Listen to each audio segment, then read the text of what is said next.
हम लोग economic policies पढ़ रहे हैं और हम लोगों ने अभी तक इकोनॉमिक पॉलिसीज़ क्या है, माइक्रो पॉलिसीज़ क्या है, मैक्रो पॉलिसी क्या है, पॉलिसी को हम कैसे फार्मूलेट करते हैं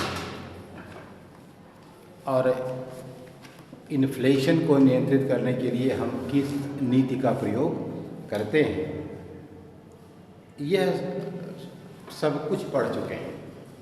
आज हम लोगों को पढ़ना है कि अनएम्प्लॉयमेंट को हम कैसे कंट्रोल करते हैं या उसे नियंत्रित करने की कौन सी नीतियाँ अपनाई जाती हैं या अपनाई जानी चाहिए या कौन सी हैं।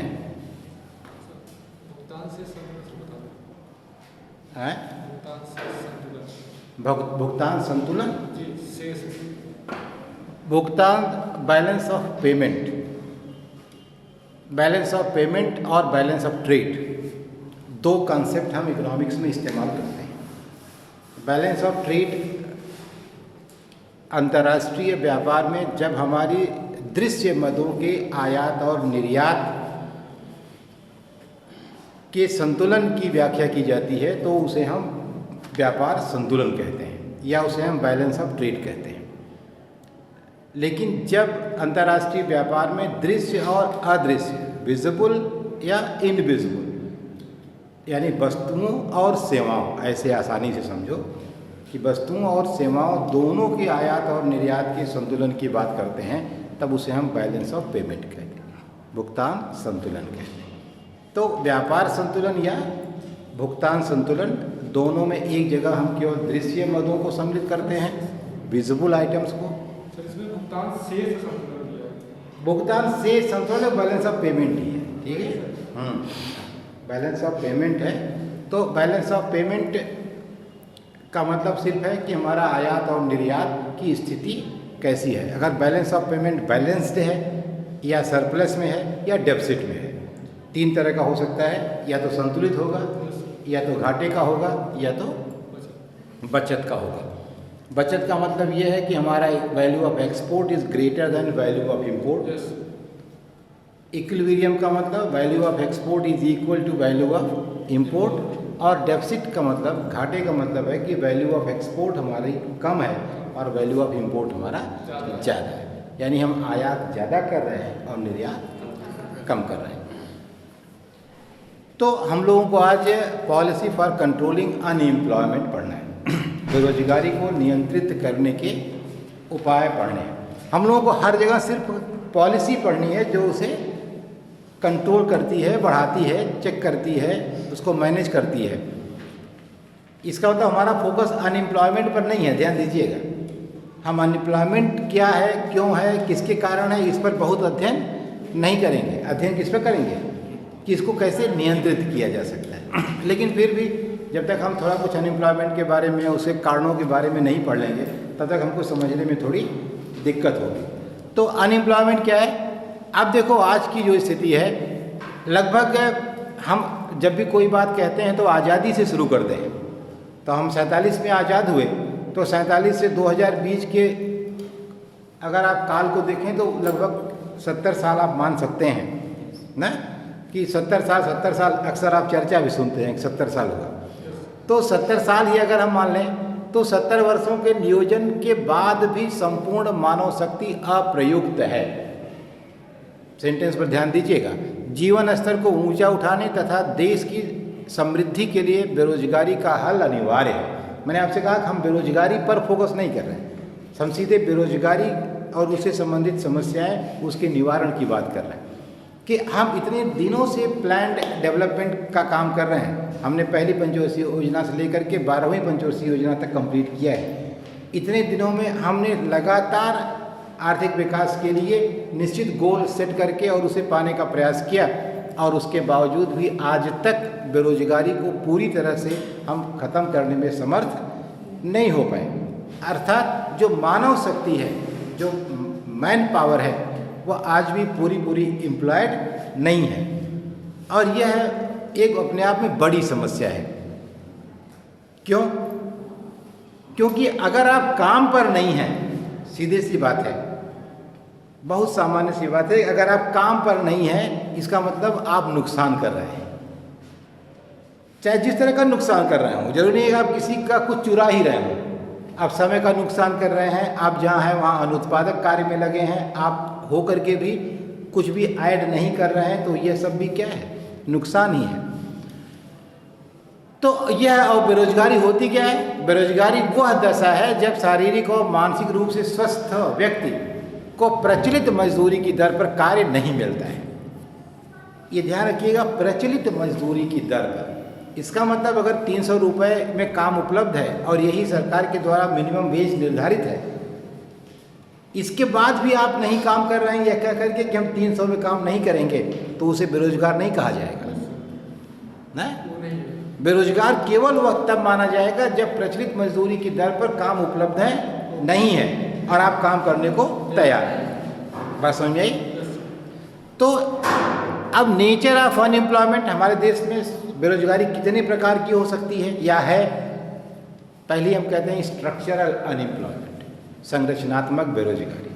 वास्तव में यही बेरोजगारी मुख्य रूप से है जो चिंता का विषय है, संरचनात्मक बेरोजगारी। इसका मतलब कि we don't have sufficient capital, हमारे पास पूंजी पर्याप्त नहीं है, जिसकी वजह से हम उतना आवश्यक आधारभूत संसाधनों का विकास नहीं कर पा रहे हैं जिससे कि सभी लोगों को रोजगार प्रदान कर सकें। जैसे पर्याप्त मात्रा में हम उद्योग नहीं लगा पा रहे हैं, बड़े पैमाने पर खेती नहीं कर पा रहे हैं, बढ़िया हम ट्रांसपोर्ट डेवलप नहीं कर पा रहे हैं, हम छोटे मोटे उद्योग बड़े पैमाने पर नहीं लगा पा रहे हैं, हम फूड और प्रोसेसिंग इंडस्ट्रीज नहीं लगा पा रहे हैं। ये सब इसलिए क्योंकि मेरे पास पैसा नहीं है, वो सीधी सी बात है। तो हमारे पास पूंजी कम होने की वजह से जो हम रोजगार देने से संबंधित कार्य नहीं कर पा रहे हैं, इसलिए बेरोजगारी बड़े पैमाने पर विद्यमान है। ये मुख्य कारण है। इसके अलावा और भी बहुत सारे कारण हम लोग अभी आगे देखेंगे, लेकिन सबसे प्रमुख कारण क्या है कि हमारे पास रिसोर्सेस का अभाव है, रिसोर्स क्रंच है, हमारे पास संसाधन नहीं है।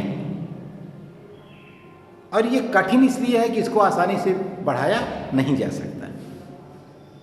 बात समझ में आई?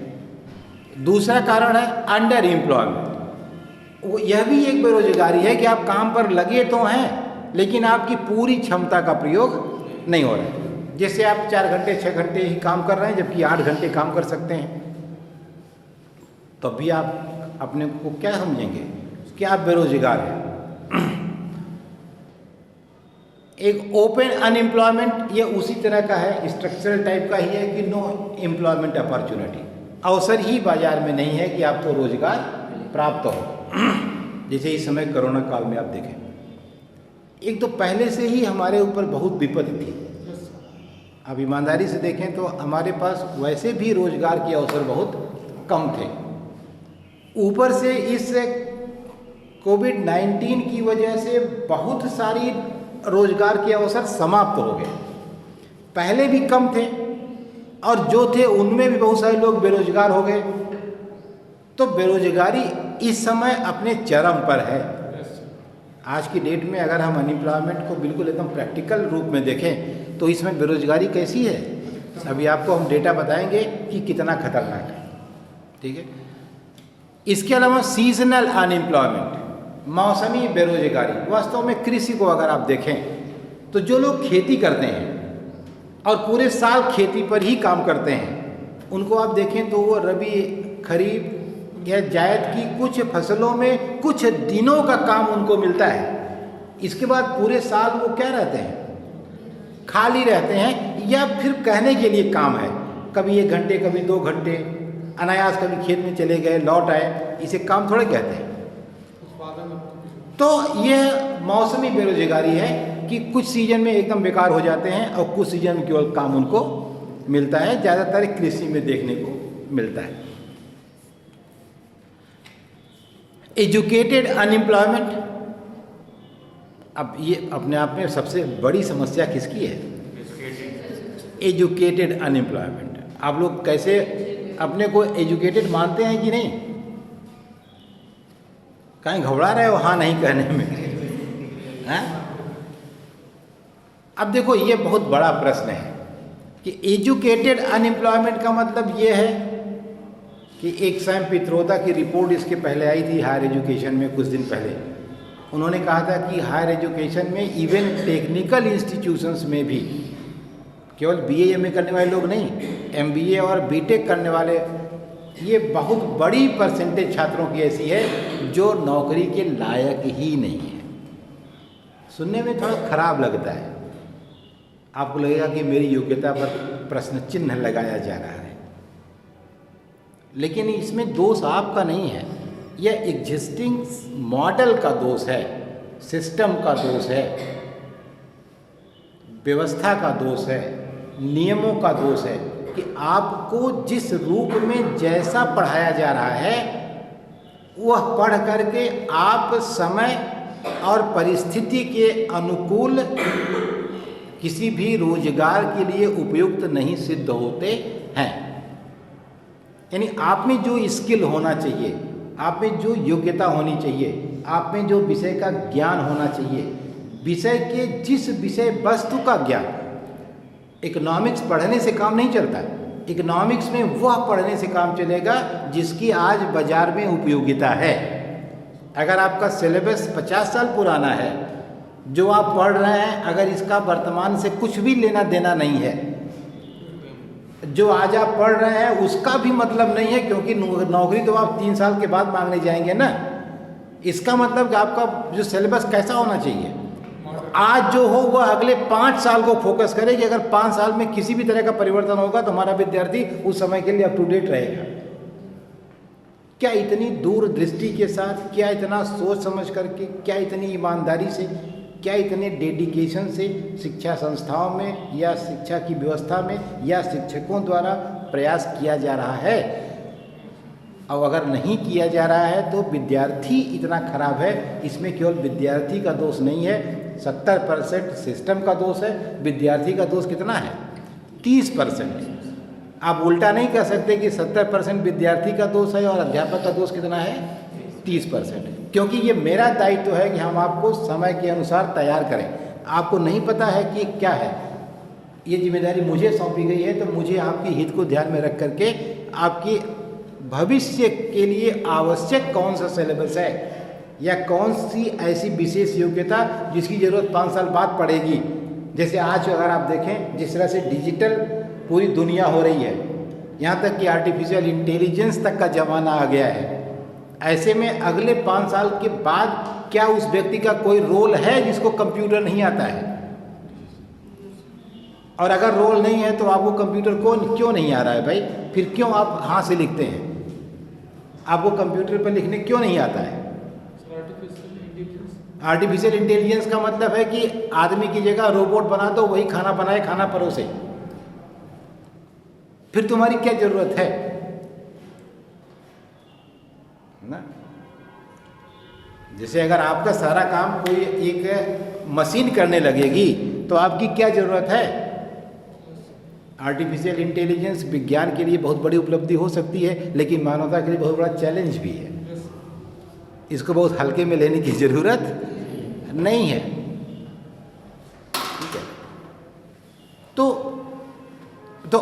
जो एजुकेटेड अनएम्प्लॉयमेंट है ये बहुत बड़ी समस्या है, क्योंकि 60% लोग कैसे हैं? अनएम्प्लॉयड हैं। यानी लगभग जो पढ़ रहे हैं उसमें 60% लोग नौकरी नहीं पाएंगे। तो आप लोग सोचिए कि कंपटीशन कितना कठिन आपके सामने है। पढ़ जरूर रहे हैं लेकिन 100 में से 40 ही नौकरी पाएंगे, 60 नहीं पाएंगे। और वह भी तब की बात थी जब कोरोना नहीं था। अब तो सोने में सुहागा हो गया है। अब क्या पता 20 ही लोग पाए नौकरी, ऐसा भी हो सकता है ना। मिला कर के इम्पॉर्टेंट परसेंटेज नहीं है, डेटा नहीं है, इम्पॉर्टेंट यह है कि कठिन है। इम्पॉर्टेंट क्या है? कि कठिन है। इसके अलावा डिस्गाइज्ड अनएम्प्लॉयमेंट, आपने पीछे भी पढ़ा है, प्रच्छन्न बेरोजगारी। प्रच्छन्न बेरोजगारी यदि मैंने आपको बड़े विस्तार से चित्र बना करके बताया था, याद है ना? तो प्रच्छन्न बेरोजगारी का मतलब होता है खास करके एग्रीकल्चर में पाई जाती है, जहां आदमी अपनी योग्यता से कम उत्पादन के लिए इस्तेमाल करने के लिए लगा दिया जाता है। या यूँ कहूँ जहाँ उसकी सीमांत उत्पादकता कभी कभी शून्य हो जाती है, काम पर लगा रहता है लेकिन उसका कोई योगदान नहीं होता है। ठीक है। जैसे घर में 2 लोग भी खेती का काम अच्छे से कर सकते थे, लेकिन 5 लोग हैं तो 5 उसी में लगे हैं। इसके उत्पादन 2 लोग कर रहे हैं और काम कितने लोग कर रहे हैं? 5 लोग कर रहे हैं, तो 3 लोग उसमें जाहिर सी बात है कि वो फालतू उनको हटा भी दीजिए तो उत्पादन को कोई असर नहीं पड़ेगा। तो डिस्गाइज अनएम्प्लॉयमेंट का मतलब जो रोजगार में लगे उनको हटा लीजिए, तब भी उत्पादन में कोई असर नहीं पड़ेगा।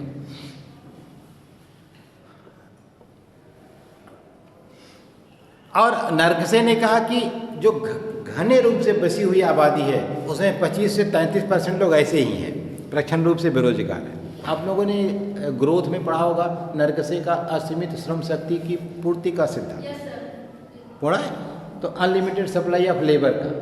तो वहाँ उसने इसी सिद्धांत की व्याख्या की कि हम असीमित श्रम शक्ति जो ये प्रच्छन्न बेरोजगार हैं इनको अगर चाहें तो काम पर लगा करके बिना किसी लागत में वृद्धि किए उत्पादन को तेजी से बढ़ा सकते हैं। क्या करें? सिर्फ इतना करें कि जितना वहाँ वो बिना किए खाते हैं उतना वहाँ से रियलाइज़ कर लें। आप थियरी पर ध्यान दीजिए। जैसे आपके घर में 3 लोग हैं, खा तो खूब रहे हैं पूरा भरपेट और कर कुछ नहीं रहे हैं, तो उन तीनों लोगों को अगर वहाँ से खेती से निकाला जाए और उसी गांव में नहर खोदने में लगा दिया जाए और जो वहाँ खाते पीते हैं उतना आपसे वसूल लिया जाए और उनको दे दिया जाए, तो इसका मतलब कि अलग से कुछ नहीं लगेगा और नहर खुद जाएगी। तो ये ग्रोथ है ना, कि उत्पादन तो पूरा हो जाएगा और लागत कैसी हो जाएगी? शून्य, क्योंकि वहाँ भी खा रहे थे यहाँ भी खा रहे हैं, वहाँ कुछ नहीं कर रहे थे यहाँ नहर खोद दे रहे हैं। अब ये अलग मुद्दा होगा कि वह वहाँ का जो खा रहे थे आप कैसे वसूलेंगे, उसमें कितना प्रशासनिक लागत आएगी, आप वसूल भी पाएंगे कि नहीं वसूल पाएंगे, वो तो मुद्दा अलग है। लेकिन थियरी बहुत साफ है। अब थियरी प्रैक्टिस में कितनी यूज़फुल होगी इस पर बहुत बहस करने की ज़रूरत नहीं है, लेकिन उसने इसी के आधार पर प्रच्छन्न बेरोजगारी द्वारा पूंजी निर्माण के सिद्धांत की व्याख्या की थी। Capital formation through unlimited supply of labour, उसका नाम ही था। आपको याद होगा, आपने पढ़ा होगा BA 3rd ईयर में ना, ग्रोथ वाले पेपर में। अब देखो भारत में अनएम्प्लॉयमेंट की क्या सिचुएशन है इस समय।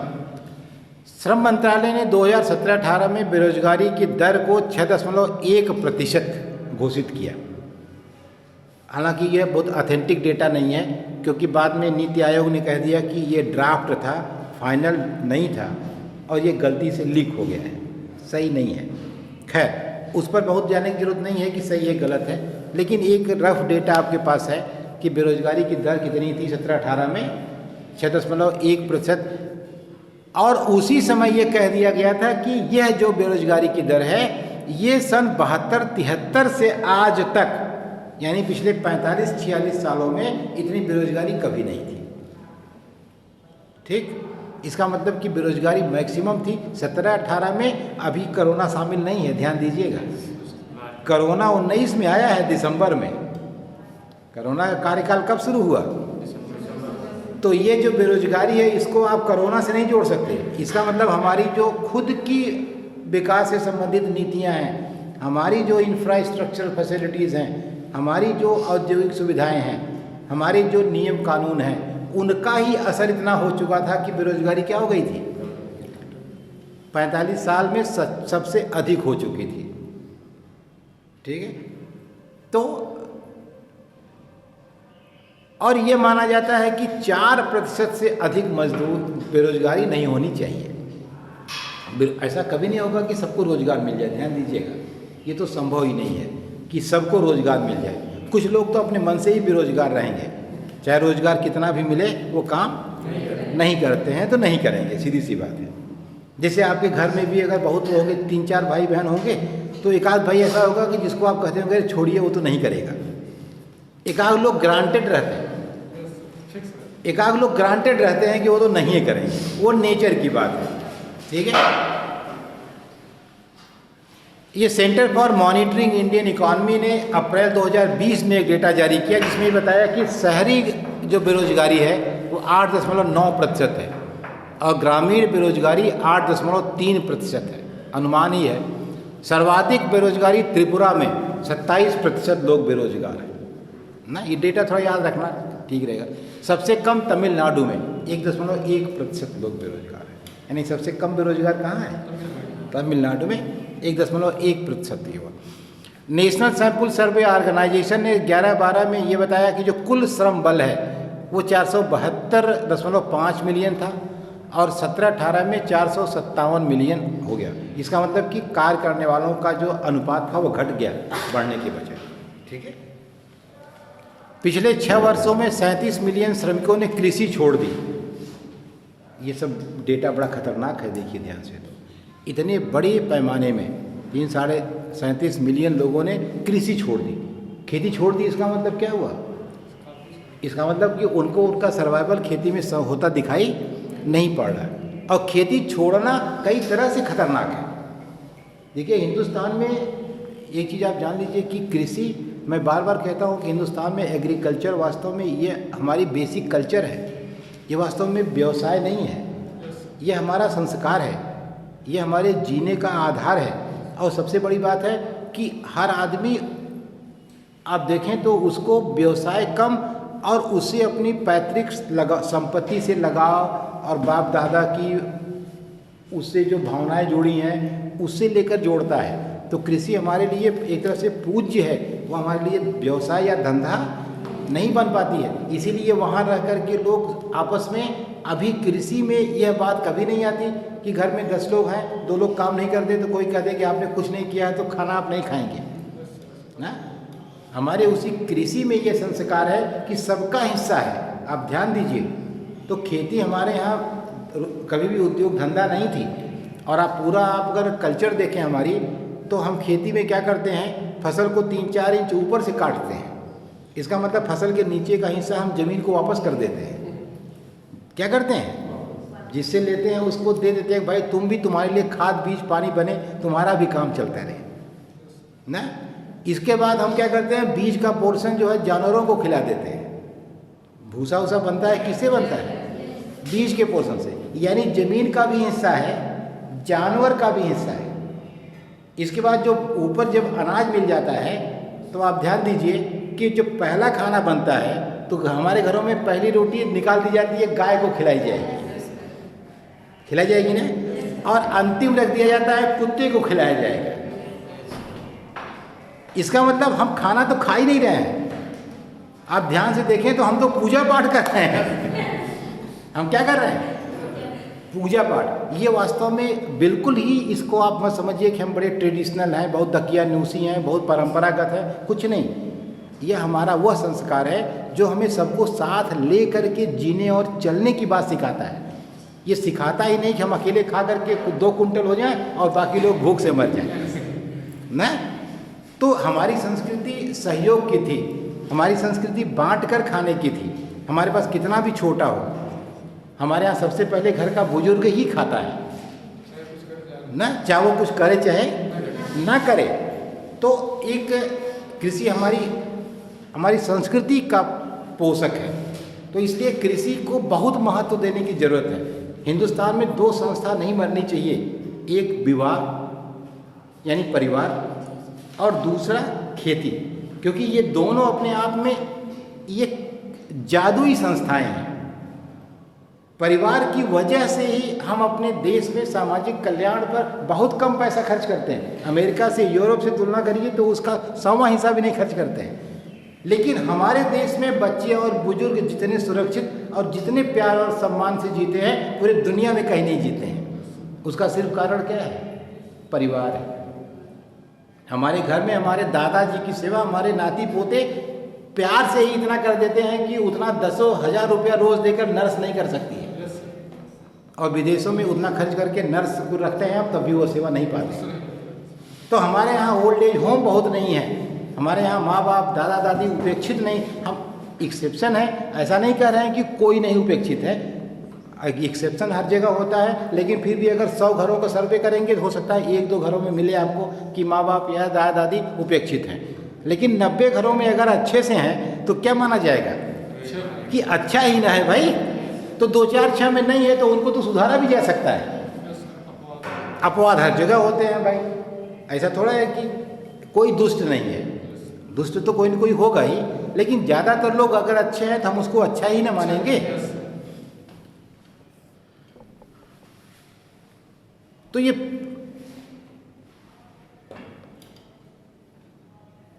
अब देखो, ये कहा जा रहा है कि निरपेक्ष रूप से 25 मिलियन महिलाओं को भी रोजगार से हाथ धोना पड़ा। बहुत लोगों की नौकरी गई, लेकिन महिलाओं की नौकरी भी 25 मिलियन क्या हुई, छूट गई। इस समय 3.5 करोड़ रोजगार के सृजन की आवश्यकता है। कितना रोजगार चाहिए? 3.5 करोड़।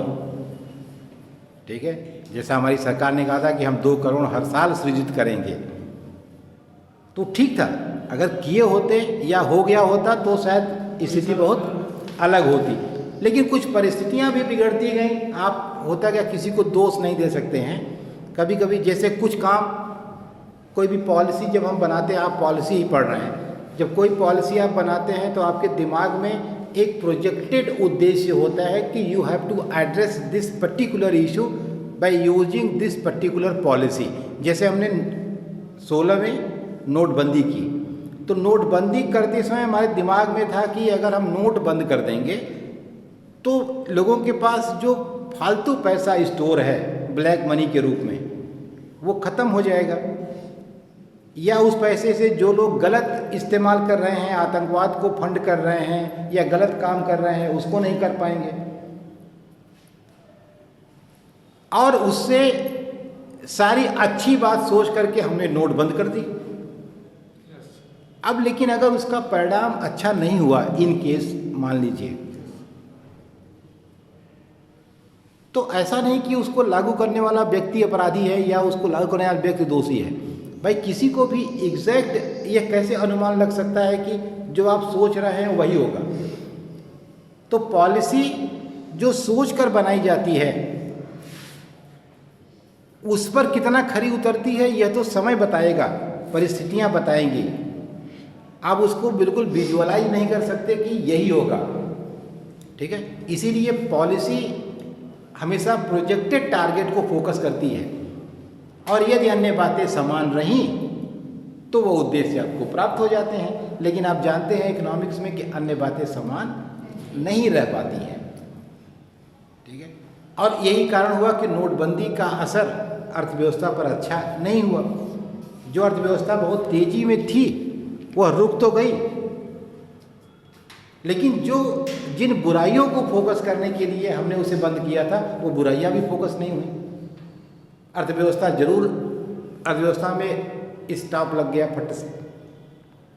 इसके बाद जब हमने जीएसटी लागू की 17 में, तो जीएसटी भी हमने यही सोच के लागू की कि बहुत सारे नियम कानून, तमाम 27 टैक्स कितने उपकर सब मिला करके सबको ख़त्म करके क्या किया गया, एक जीएसटी लागू कर दिया गया। 1 नेशन 1 टैक्स की थियरी आई। लेकिन अब हम जितना सोचते हैं उतना ही इफेक्टिवली उसको लागू नहीं किया जा सकता भाई ना। कागज पर कोई चीज़ लिखना और धरातल पर उसको लागू करना, दोनों में जमीन आसमान का अंतर है। अब उसको लागू करते समय इतने सारे इश्यू एक साथ खड़े हो गए। क्या उसके लिए भाई सबके पास कंप्यूटर चाहिए, सबके पास इंटरनेट चाहिए, सबके पास उसकी ट्रेनिंग चाहिए, सारे एम्प्लॉइज़ की ट्रेनिंग चाहिए। आएगा तब ना करेंगे, कैसे करेंगे? तो पता चला सब एक झटके में सब शांत हो गया। अब कहीं सर्वर नहीं चल रहा है, कहीं इंटरनेट काम नहीं कर रहा है, कहीं स्पीड नहीं है, कहीं सब कुछ है तो हमको तो कंप्यूटर ही नहीं आता है। तो जाहिर सी बात है कि जो इंफ्रास्ट्रक्चर रिक्वायर्ड था उस डिजिटलाइजेशन के लिए, वह वास्तव में उस लेवल का न होने के कारण जीएसटी से जितने कलेक्शन की उम्मीद थी वो कभी भी पूरी नहीं हुई। तो हम जिस ज़्यादा पैसा पाने की उम्मीद में हमने जीएसटी लागू की, पता चला कि जो हमको मिलता था उससे भी कलेक्शन क्या हो गया, कम हो गया। तो अब ये कुछ अनफॉर्चुनेट भी है कि हमारी नीतियाँ सफल नहीं हो रही हैं। तो बजाय अब रोजगार बढ़ने के, रोजगार क्या हो रहे हैं, घटते जा रहे हैं। तो निश्चित रूप से जो वर्क पार्टिसिपेशन रेट है वो हमारे यहाँ केवल 40% है, जबकि विकसित देशों में यह 60% है। तो यह भी बढ़ाने की ज़रूरत है।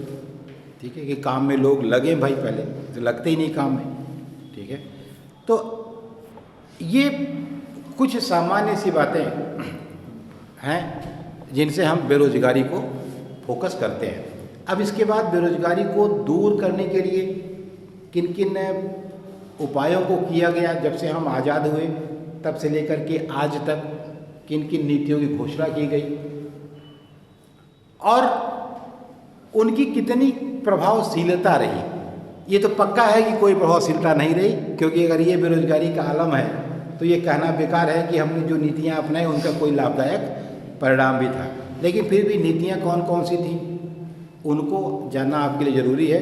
हम लोग अब नेक्स्ट डे पढ़ेंगे वो कौन सी पॉलिसी है जिनको अख्तियार किया गया इस बेरोजगारी को दूर करने के लिए। ठीक है।